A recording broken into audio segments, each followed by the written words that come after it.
Recording in progress. Imagem ampla do plenário.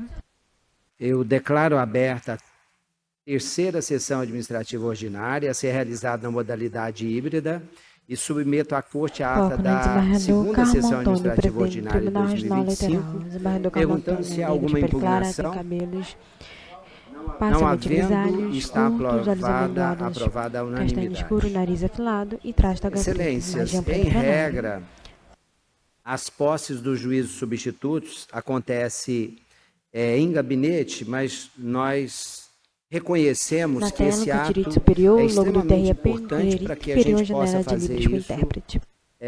no gabinete. Então, por isso, nós fizemos a proposta aos excelentíssimos desembargadores Mário Eusébio Mazurek e Romero Araújo de Oliveira, e eles concordaram em tomar posse nesse plenário, e é com imensa satisfação que dou início à cerimônia de posse dos desembargadores Mário Eusébio Mazurek e Romero Araújo de Oliveira nos cargos de juízes membros substitutos do Tribunal Regional Eleitoral do Amapá. Eu já tenho, antes de tomar posse, eu vou perguntar primeiro ao juiz Mário Mazurek, que é o primeiro substituto. Eu e o desembargador Agostinho Silvério temos uma impossibilidade absoluta hoje de estar presente na posse do novo procurador e da corregedora-geral. Eu pergunto se Vossa Excelência poderia representar o Tribunal Regional Eleitoral nessa posse de hoje? Foco nos desembargadores Romero Araújo e Mário Mazurek. Então, vamos à posse do desembargador Carmo Mário Antônio. Eusébio Mazurek. O desembargador Mário Eusébio Mazurek tomará posse do cargo de juiz membro substituto da classe de desembargadores em decorrência da vaga aberta em razão do término do mandato do desembargador Gilberto de Paula Pinheiro, conforme resolução do Tribunal de Justiça Amapá número 1707/2025, de 21 de fevereiro de 2025. E eu solicito ao desembargador Mário Eusébio Mazurek que preste o compromisso regimental. Imagem ampla do plenário. O desembargador Mário Mazurek se dirige ao centro da mesa.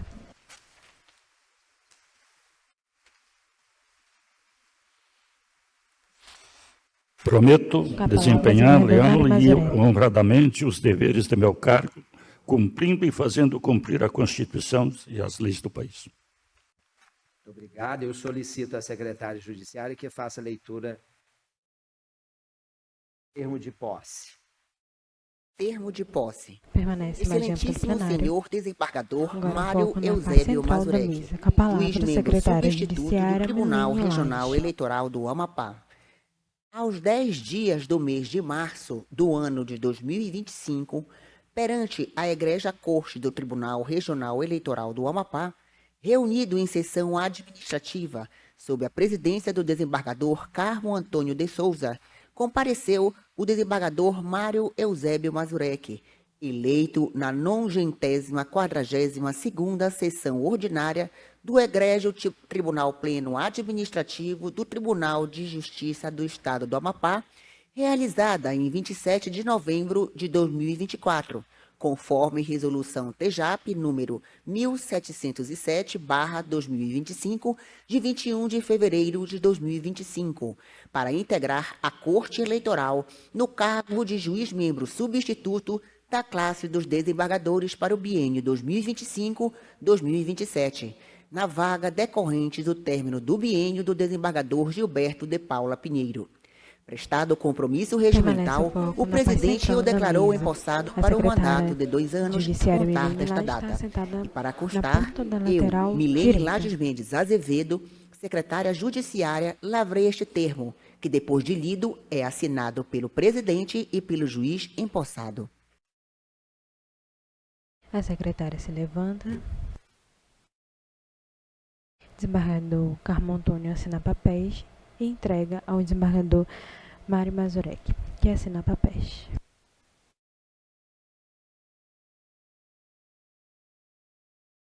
Eu declaro empossado o desembargador Mário Eusébio Mazurek no cargo de juiz membro substituto do Tribunal Regional Eleitoral do Amapá, na classe dos desembargadores para o biênio 2025-2027, a contar dessa data.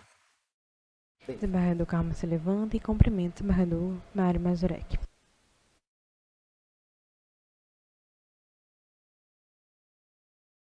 Imagem ampla do plenário, o desembargador Mário Mazurek cumprimenta os outros juízes. Da mesa da lateral esquerda, agora ele se dirige à mesa da lateral, direita, agora ele se dirige à lateral direita da mesa e cumprimenta os outros juízes.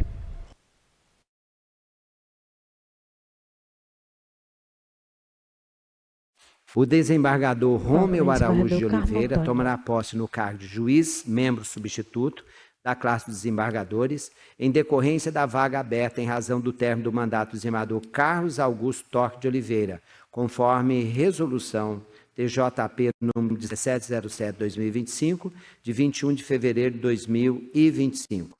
Eu solicito ao desembargador Rômeu Araújo de Oliveira que preste o compromisso regimental. Imagem ampla do plenário, o desembargador Rômeu Oliveira se dirige ao centro da mesa. Com a palavra, o Prometo desembargador Rômeu desempenhar Araújo. leal e honradamente os deveres do meu cargo, cumprindo e fazendo cumprir a Constituição e as leis. Eu solicito à secretária judiciária que faça a leitura do termo de posse. Termo de posse. Excelentíssimo senhor desembargador Rômeu Araújo de Oliveira, juiz membro substituto do Tribunal Regional Eleitoral do Amapá. Aos 10 dias do mês de março do ano de 2025, perante a Egreja Corte do Tribunal Regional Eleitoral do Amapá, reunido em sessão administrativa, sob a presidência do desembargador Carmo Antônio de Souza, compareceu o desembargador Rômeu Araújo de Oliveira, eleito na 92ª sessão ordinária do Egrégio Tribunal Pleno Administrativo do Tribunal de Justiça do Estado do Amapá, realizada em 27 de novembro de 2024, conforme resolução TJAP número 1707/2025, de 21 de fevereiro de 2025, para integrar a Corte Eleitoral no cargo de juiz-membro substituto da classe dos desembargadores para o biênio 2025-2027, na vaga decorrente do término antecipado do biênio do desembargador Carlos Augusto Torque de Oliveira. Prestado o compromisso regimental, o presidente o declarou empossado para o mandato de 2 anos a contar desta data. E para constar, eu, Milene Lages Mendes Azevedo, secretária judiciária, lavrei este termo que, depois de lido, é assinado pelo presidente e pelo juiz empossado. Permanece o foco na mesa, desembargador Carmo Antônio assina papéis e entrega o desembargador Rômeu Araújo, que assina papéis também.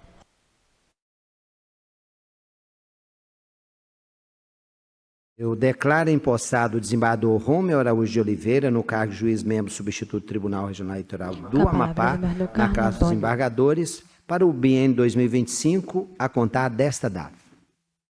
Desembargador Carmo Antônio cumprimenta o desembargador Rômeu Araújo, que cumprimenta os demais da mesa. Agora, o desembargador Rômeu Araújo cumprimenta os juízes da mesa da lateral de direita.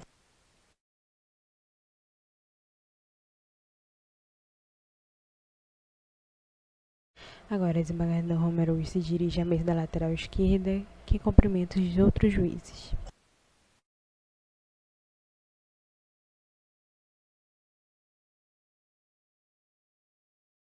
O desembargador Rômeu Araújo se dirige ao auditório, que cumprimenta o Antes de desembargador Mário convidar os Mazurek. Agora eu volto ao ilustres desembargador Carmo Antônio. empossados para a foto oficial, eu quero cumprimentá-los, dizer que é um prazer tê-los aqui no Tribunal Regional Eleitoral. Tanto o desembargador Mário Mazurek quanto o desembargador Rômeu Araújo já foram juízes eleitorais por diversas vezes e realizaram diversas eleições.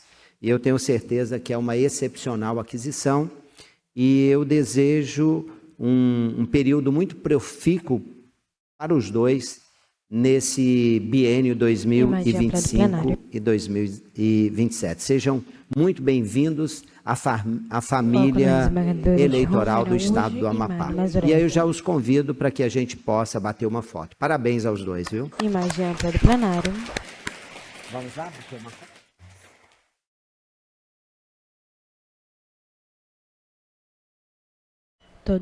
Todos os juízes se levantam e se dirigem à parte central da mesa.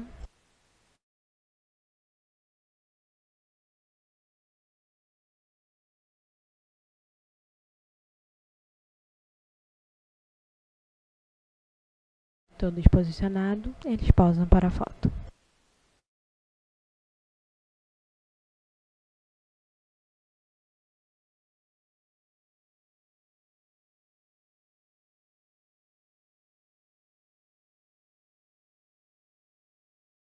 Foco nos juízes e desembargadores.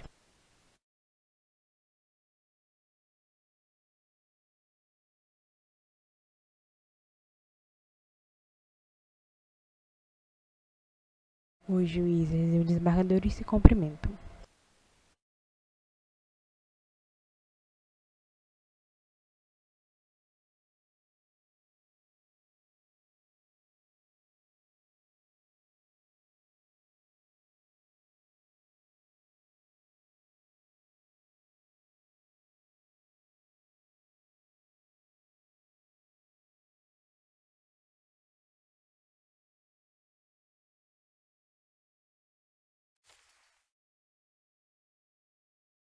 Dando prosseguimento à sessão administrativa, Foco passamos no às desembargador comunicações e proposições. Juiz Agostinho Silvério, Nenhuma, senhor presidente. juiz Anselmo Gonçalves, Nenhuma, senhor presidente. Apenas reiterar as boas-vindas aos novos membros do TRE, o desembargador Mário Mazurek. Imagem ampla do plenário, com a palavra o juiz Anselmo Gonçalves. juíza Tina Souza, Nenhuma, excelência, só mesmo reiterando as Permanece palavras imagem do ampla do plenário. juiz federal, dando boas-vindas ao excelentíssimo senhores, aos Com excelentíssimos a palavra a senhores juíza Tina Souza. desembargadores Mário Mazurek e Rômulo de Araújo, como integrantes suplentes dessa corte. Obrigada. juiz Normande Souza, Da mesma forma, senhor presidente, só renovar os votos para os colegas, como já dito, e nenhuma proposição, nenhuma comunicação. juiz Rivaldo Valente, Bem, senhor presidente, da mesma forma, apenas reiterando os votos já, Vossa Excelência já proferiu e meus colegas, a posse dos novos membros da Corte. doutora Sara Cavalcante, Excelência, apenas renovar as boas-vindas já dadas pelos nobres magistrados, nada mais. não havendo processos, declaro encerrada a presente sessão.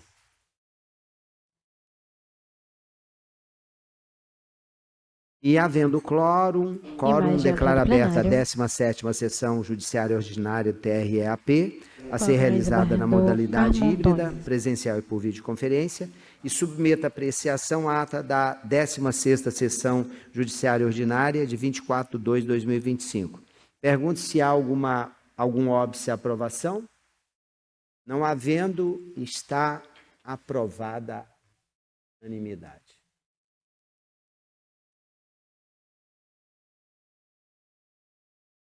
Temos um julgamento conjunto sobre a responsabilidade do Na barra juiz inferior, Anselmo 16 e Gonçalves 15, nos 10 de embargos de 2025. declaração, nos 17ª embargos sessão de judiciária declaração ordinária do na ação de TREAP. impugnação de mandato eletivo número 601/622 de 2022.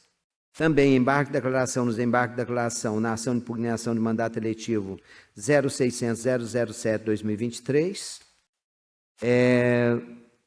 E também embargos de declaração na ação de investigação eleitoral número 601/549, 2022. A primeira, todas elas, como eu disse, tem como relator o juiz Anselmo Gonçalves. Na primeira, embargante é o Ministério Público Eleitoral, embargado Jaime da Silva Pérez. E também nas subsequentes, da mesma forma. Eu passo, então, a palavra ao ilustre relator. Atuarão como vogais juízes o juiz Carlos Fernando, está ali por vídeo, juiz Normande Souza, juiz Rivaldo Valente e juiz Agostinho Silvério. O ilustre relator está com a palavra.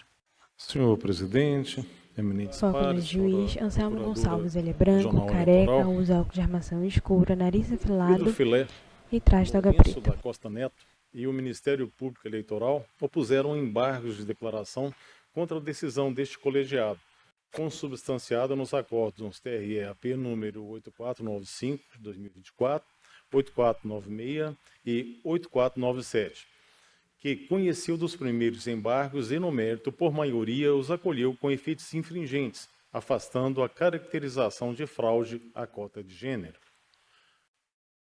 As decisões embargadas foram proferidas no julgamento conjunto dos embargos de declaração interpostos por Jaime da Silva Pérez nas seguintes ações: ação de impugnação de mandato eletivo número 060-1622-09 de 2022, ação de impugnação de mandato eletivo número 06000007, dígito 47 de 2023, e ação de investigação judicial eleitoral número 060-1549, dígito 37 de 2022.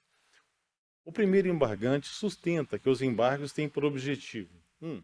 Esclarecer obscuridade ou eliminar contradição quanto à existência de provas que corroborem o depoimento da testemunha sobre o suposto desaparecimento do filho da investigada Sandra de Almeida Nunes. 2.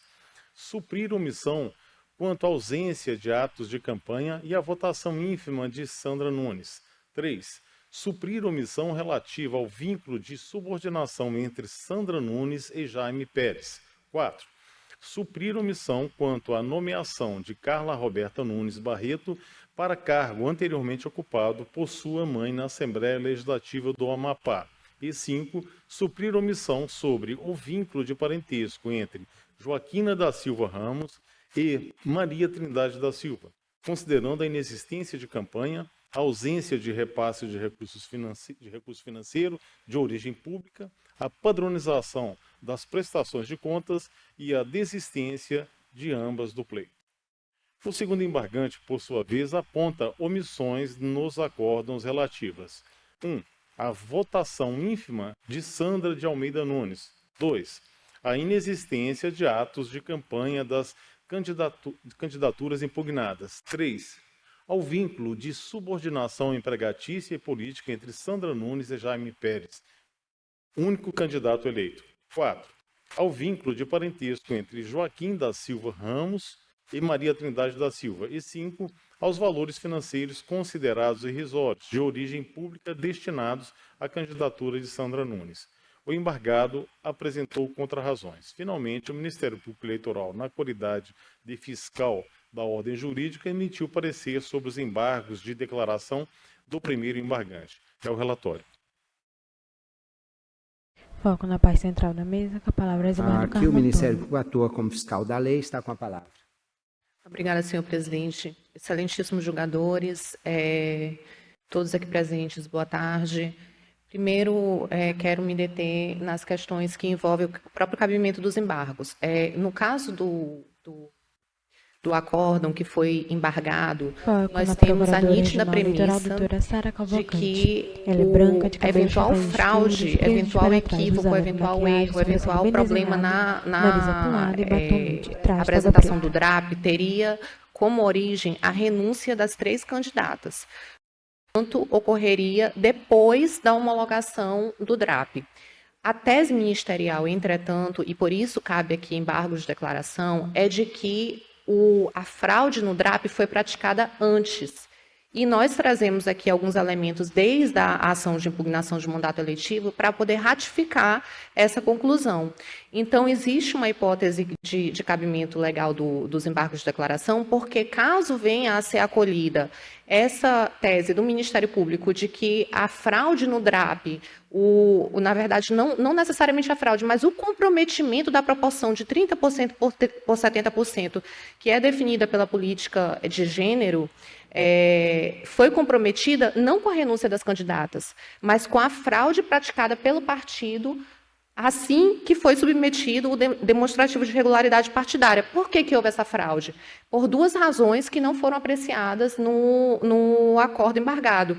A primeira, alguns elementos que constituem a fraude em relação à candidata Sandra não foram apurados. Quais seriam eles? Seria precisamente o vínculo empregatício que ela detém com Jaime Pérez, que é aquele contra o qual ela concorre para o mesmo cargo eletivo, ou seja, é uma candidata que tem um vínculo empregatício de anos com um parlamentar e que concorre com ele próprio para aquele cargo eletivo, tendo ela sido exonerada do cargo a que ela tinha, a partir do qual ela tinha submissão empregatícia em relação a Jaime Pérez, apenas 3 meses antes da campanha.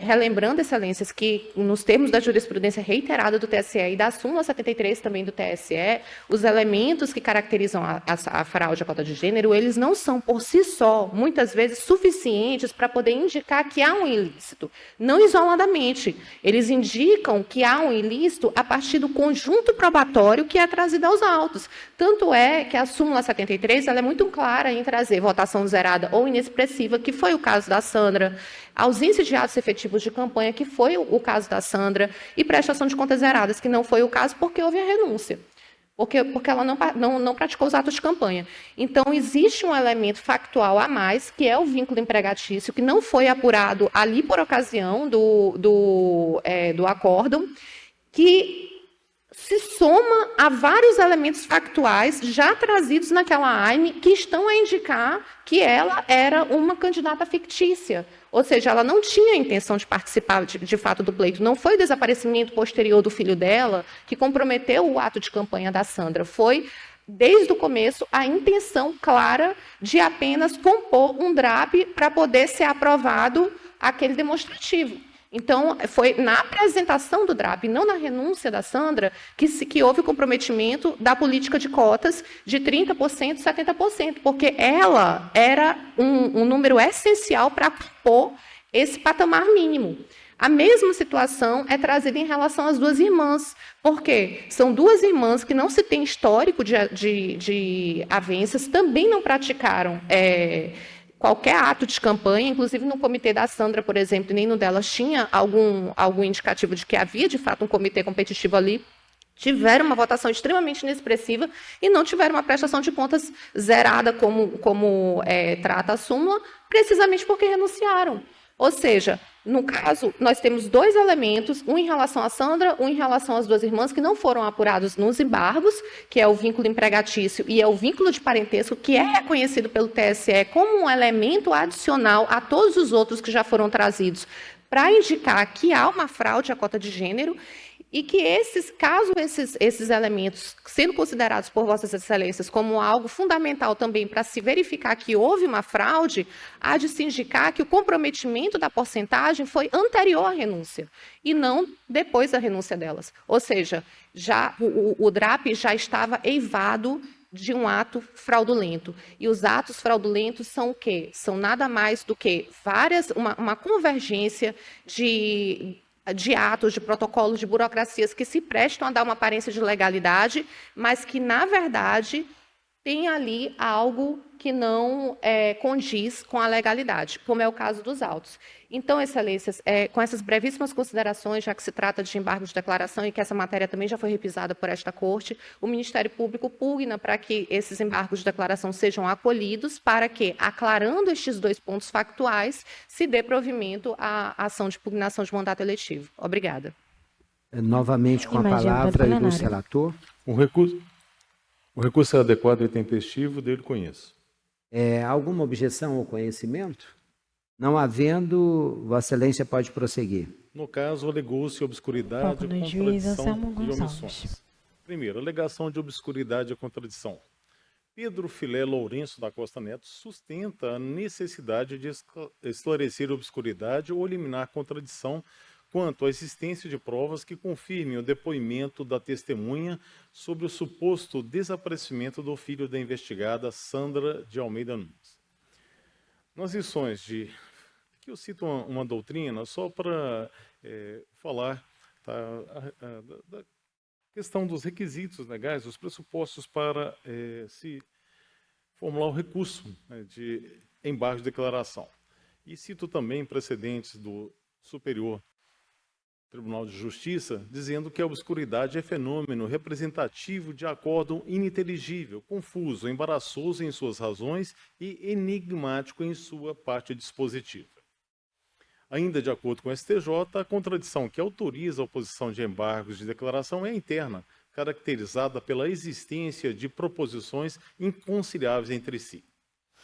Nesse sentido, com razão, o Ministério Público Eleitoral, que, no seu parecer como fiscal do ordenamento jurídico, afirmou que, abro aspas, a fundamentação apresentada pelo embargante, no sentido de que deve ser apontado se há nos autos algum elemento de prova que corrobore o depoimento da testemunha Randolph Antônia da Silva, no que concerne ao suposto desaparecimento do filho da investigada, não guarda qualquer relação de adequação com os parâmetros traçados pelas hipóteses mencionadas anteriormente.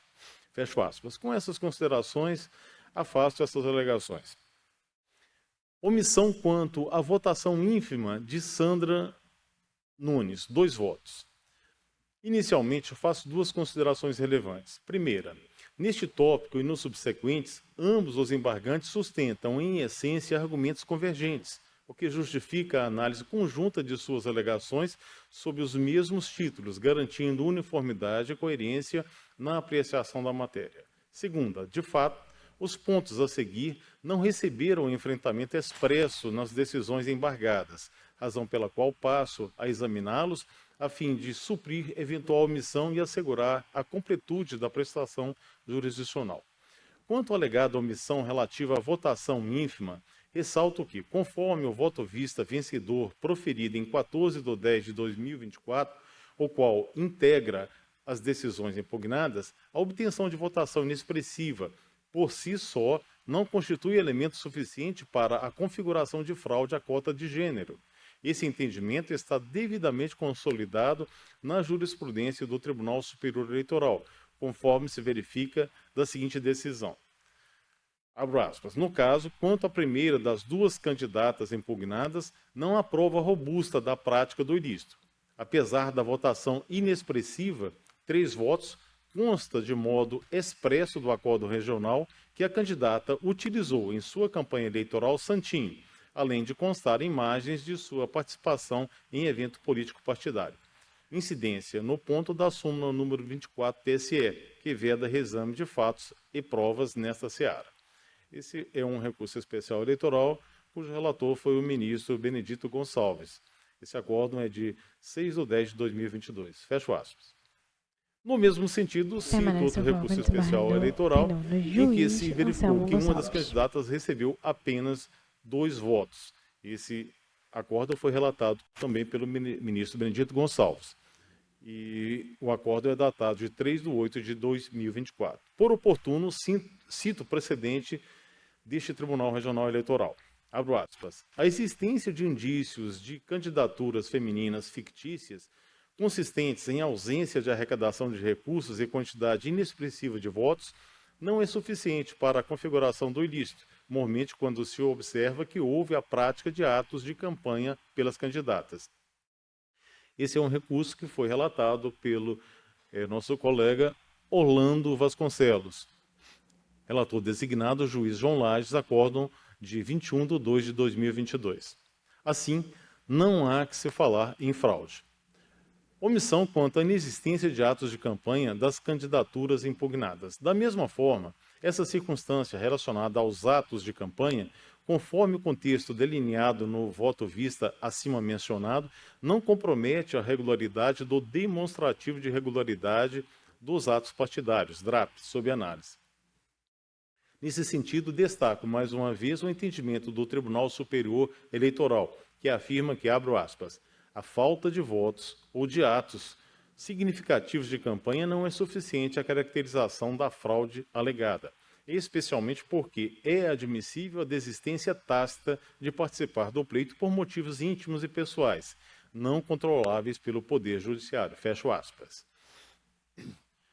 É um agravo no recurso especial 7991, relator ministro Jorge Mussi. Acórdão de 21/5/2019. Além disso, não se pode ignorar que houve pedidos de renúncia datados de 31/8/2022 e 19/9/2022 e 49/70/792 dos autos números 060, 15, 49 e 37 de 2022, Por tratar-se de um direito potestativo das candidatas e por estarem preenchidos os requisitos legais para sua formalização, não há fundamento para atribuir qualquer ilicitude. 4. Omissão quanto ao vínculo de subordinação empregatícia, ao vínculo de parentesco e aos valores destinados à candidatura de Sandra Nunes. Nesse aspecto, tanto o vínculo de subordinação, inclusive referente a Carla Roberta Nunes Barreto, quanto o vínculo de parentesco, embora possam servir como indícios de fraude, conforme sustentado pelos embargantes, não constituem, por si só, prova inequívoca da irregularidade. A mera existência dessas relações não é suficiente para a caracterização da fraude à cota de gênero, sendo imprescindível a demonstração de elementos concretos que evidenciem o desvirtuamento da norma e o uso deliberado dessas candidaturas para burlar a legislação eleitoral. Após nova reflexão sobre os autos apresentada no voto vista proferido na sessão jurisdicional de 14/10/2024, não vislumbro no caso em tela elementos que permitam tal conclusão. Primeiro, porque não há que se falar em contas zeradas ou em padronização das prestações de contas. Dos elementos constantes nos autos, a primeira diferença nas contas verifica-se no fato de que Joaquina da Silva Ramos movimentou recursos financeiros no total de R$ 2.724, enquanto Maria Trindade da Silva Ramos registrou apenas recursos estimáveis no valor de R$ 8.000.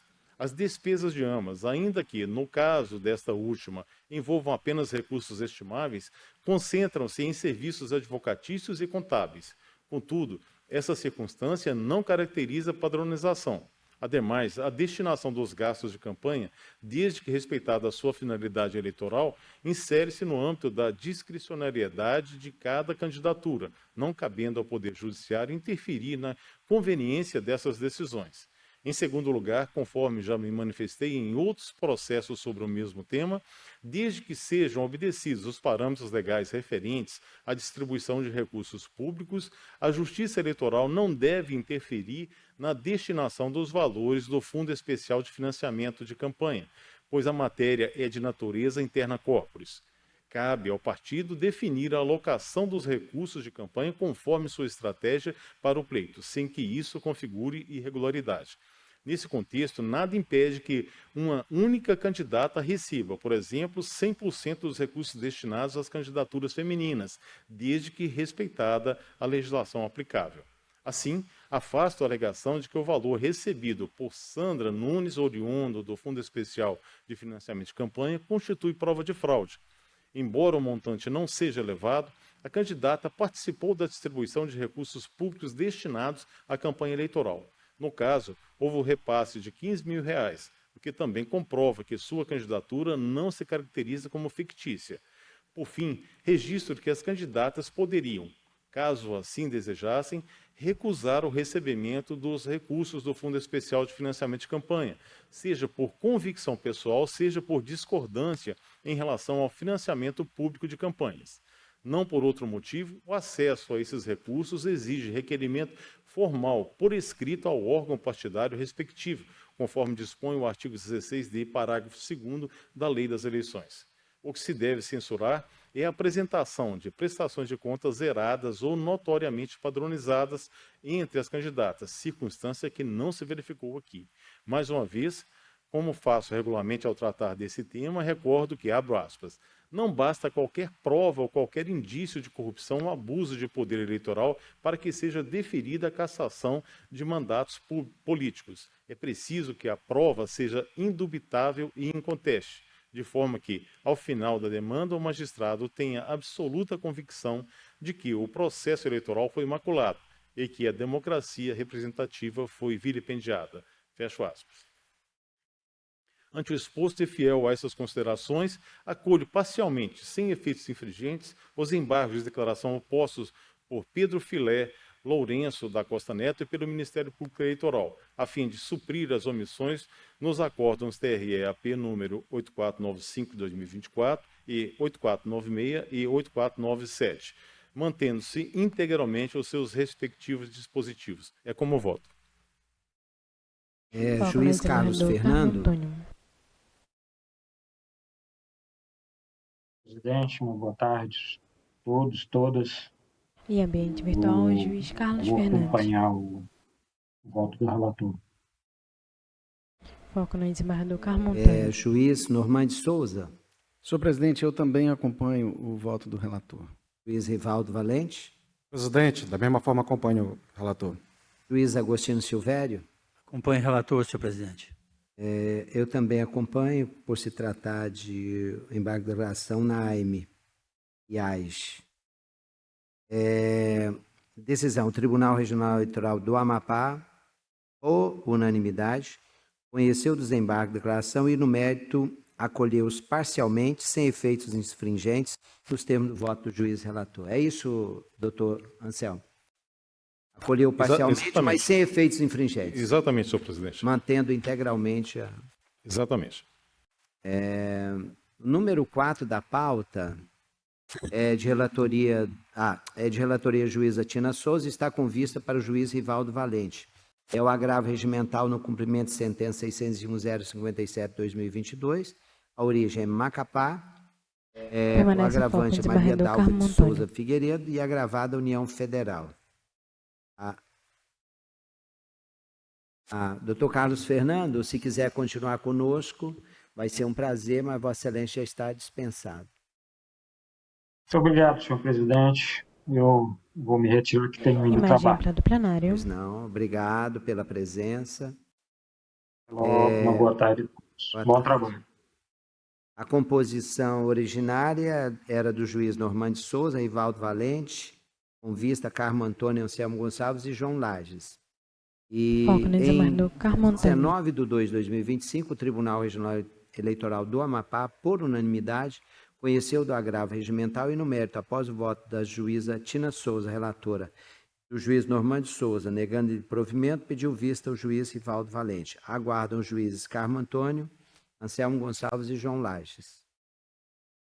A composição atual serão o juiz Normande Souza, Rivaldo Valente, Agostinho Silvério, Anselmo Gonçalves e Carmo Antônio. Então, o juiz Rivaldo Valente está com a palavra para o seu voto. Obrigado, senhor presidente. Foco no juiz Rivaldo Valente. Ele é branco, de cabelos parcialmente grisalhos, curtos, coxiços laterais. Os órgãos de armação escura, nariz afilado, tem barba escanoada curta, parcialmente grisalho. Traz toga preta. A penhora de 30% de seu salário no âmbito do cumprimento de sentença oriundo de processo relacionado à prestação de contas de sua candidatura ao cargo de deputada federal nas eleições de 2022. Decisão agravada ordenou o bloqueio de valores com medida executiva em favor da União Federal, credora da execução. Agravante alega que o bloqueio de seu salário é ilícito, pois viola a regra da impenhorabilidade absoluta prevista no artigo 833, inciso 4 do Código de Processo Civil, que protege os vencimentos e salário, salvo exceções legais expressas. Sustenta que a penhora compromete sua subsistência e de sua família, configurando afronta ao princípio da dignidade da pessoa humana. Apresenta ainda comprovante de seus rendimentos e relação das despesas domésticas que são custeadas com seu salário. A União Federal, por sua vez, não apresentou nos autos elementos que demonstrem a capacidade financeira da devedora para suportar a penhora sem prejuízo à sua manutenção e de sua família, limitando-se a defender a execução como meio de satisfação do crédito. Esse é o sucinto relatório, senhor presidente, eminentes pares, com devido respeito ao entendimento da douta relatora, divijo do voto proferido pelos fundamentos que passo a expor. A questão central deste agravo regimental versa sobre a possibilidade ou não de penhora de 30% dos rendimentos líquidos da agravante, senhora Maria Dalva de Souza Figueiredo, para a satisfação de dívida exequenda oriunda de sanção eleitoral. Sendo, contudo, que tal medida contraria o disposto no artigo 833, inciso 4 do Código de Processo Civil, bem como os princípios constitucionais que asseguram a dignidade da pessoa humana. Artigo 833, inciso 4, estabelece a impenibilidade dos salários, subsídios, soldos, remunerações e proventos de natureza alimentar, salvo para pagamento de prestação alimentícia, nos termos do parágrafo 2º do mesmo artigo. A jurisprudência do STJ tem consolidado o entendimento de que a mitigação dessa impenhorabilidade somente é admissível em situações excepcionais, quando o devedor ofere remuneração superior a 50 salários mínimos mensais, de modo a não comprometer o mínimo existencial necessário à sua subsistência e de sua família. E, senhor presidente, eu trago uns precedentes do STJ, da ministra Cia Andrighi, julgado em 2017, e também ministro Moura Ribeiro, julgado em dezembro de 2023, onde eles aplicam esse entendimento da possibilidade de penhora quando os rendimentos excederem 50 salários mínimos. Tem diversos precedentes naquela Corte Superior. No mesmo sentido, também, no nosso Tribunal de Justiça do Estado do Amapá, também trago colação de 3 precedentes aqui, um de relatoria do desembargador Gilberto Pinheiro, outro desembargador Carlos Torque e o desembargador Agostinho Silvério. Também segue esse mesmo entendimento, no sentido que, se não houver informação ou prova de que a renda do agravado seja superior a 50 salários mínimos, não há possibilidade de mitigar a regra da impenhorabilidade. No caso dos autos, não há qualquer comprovação de que agravante receba rendimentos superiores a 50 salários mínimos. A menção, que é onde a União ela fundamenta esse pedido de bloqueio, é uma retribuição por titulação equivalente ao recorrente para demonstrar que os valores percebidos pela devedora alcançam esse patamar excepcional. Assim, a penhora de 30% de rendimentos líquidos não encontra amparo na jurisprudência do STJ e nem do Tribunal de Justiça do Amapá, que veda tal medida em situações como a presente. Embora reconheça o legítimo direito do credor, no caso a União Federal, de buscar a satisfação de seu crédito, tal direito não pode prevalecer de forma absoluta sobre o princípio da dignidade da pessoa humana, pilar fundamental do ordenamento jurídico brasileiro. A Constituição Federal, erigir a dignidade como fundamento da República, impõe ao julgador o dever de proteger o mínimo existencial do devedor, especialmente quando se trata de verba de natureza alimentar. Decisão agravada, ao determinar a penhora de 30% do rendimento da agravante, presume que os 70% remanescentes são o suficiente para garantir suas necessidades básicas. Tudo essa presunção não se sustenta, pois cabe ao credor demonstrar nos autos que o saldo remanescente após a penhora é suficiente para a manutenção digna da devedora e de seus eventuais dependentes. O ônus probatório não foi cumprido pela União, conforme se verifica na análise de documentos juntados nos autos. A jurisprudência do STJ reforça que a exigência, abre aspas, a flexibilização da impenhorabilidade do salário exige a demonstração cabal de que a constrição não comprometerá o mínimo existencial do devedor, ônus que cumbe ao credor, sob pena de violação ao princípio da dignidade humana, que é um precedente do ministro Luiz Felipe Salomão. No presente caso, a ausência de prova nesse sentido impede a relativização da impenhorabilidade, devendo prevalecer a proteção integral dos rendimentos da agravante. A decisão que fixou a penhora em 30% dos rendimentos da agravante parte de uma presunção genérica de que tal percentual não compromete sua subsistência. Tal entendimento, porém, afronta o dever de individualização da análise, essencial em matéria que envolve o mínimo existencial.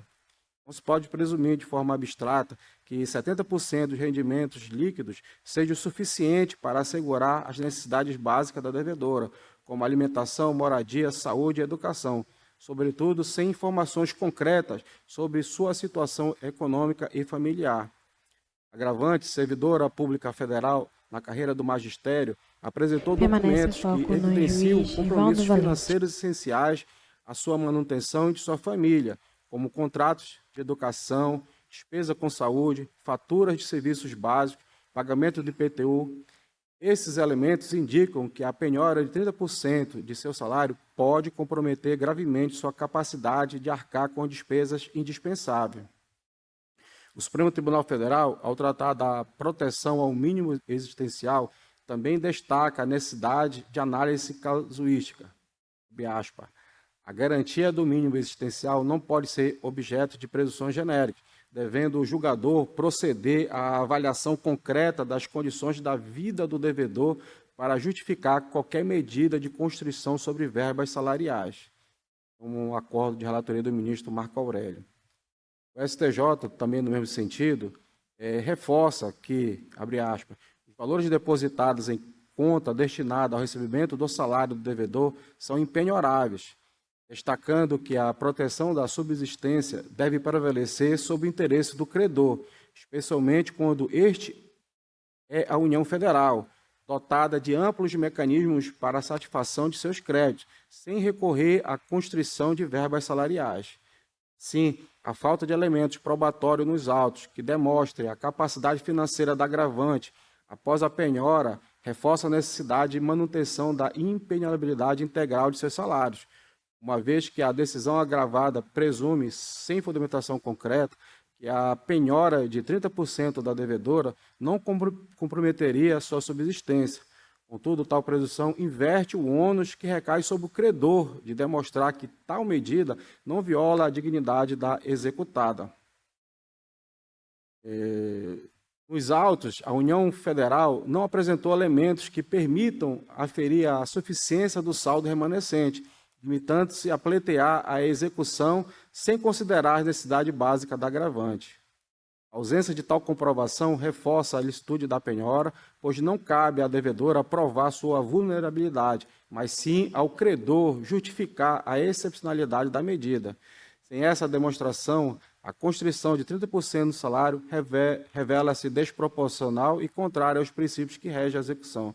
Diante disso, senhor presidente, com todas as vênias ao voto da eminente relatora, com fundamento nos precedentes do STJ e do TJAP, e nos princípios constitucionais da dignidade da pessoa humana, divijo a relatora para dar provimento ao agravo regimental, reformando a decisão agravada e determinando a revogação da penhora de 30% do salário da agravante. Entendo que a impenhorabilidade deve ser mantida em sua integralidade, dado que, primeiro, a dívida não possui natureza alimentícia. 2, o salário da devedora não atinge o patamar excepcional de 50 salários mínimos. 3, o credor não comprovou que o saldo remanescente assegura a subsistência da agravante e sua família. É como eu voto, senhor presidente. Como vota o juiz Agostinho Silvério? Eu acompanho a ilustre relatora, senhor presidente. Juiz Anselmo Gonçalves? Senhor presidente, com a devida vênia... Foco na mesa da lateral eu vou direita. acompanhar a divergência porque o artigo 833, inciso 4º, Foco no juiz pode Anselmo ser Gonçalves. taxativo quando coloca que são impenhoráveis os vencimentos, os subsídios, os soldos, os salários, as remunerações e os proventos de aposentadoria. E aqui não se trata de verbos de natureza alimentar, ou seja, não há nem mesmo a ressalva que tem sido cogitada e às vezes até mesmo utilizada pela Justiça do Trabalho, no sentido de argumentar que há a possibilidade, quando se trata de verbo de natureza salarial, porque tem verbo de natureza salarial, tem natureza alimentícia. No caso específico, nem esse argumento pode-se falar, pode-se invocar. Ou seja, não tem natureza alimentícia, razão pela qual cide, no meu entender, o artigo 833, inciso 4º. Eu vou acompanhar, portanto, a divergência. Eu também acompanho a ilustre relatora. Decisão: o Tribunal Regional Eleitoral do Amapá, por unanimidade, conheceu do agravo mental e, no mérito, negou-lhe provimento por maioria, vencido os juízes Rivaldo Valente e Anselmo Gonçalves.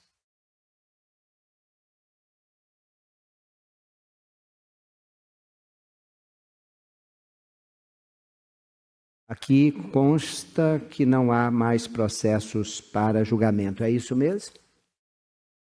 Então, nada mais havendo, declaro encerrada a sessão judiciária, agradecendo a presença de todos e já os convocando para a sessão de amanhã, às 16 horas. Muito obrigado.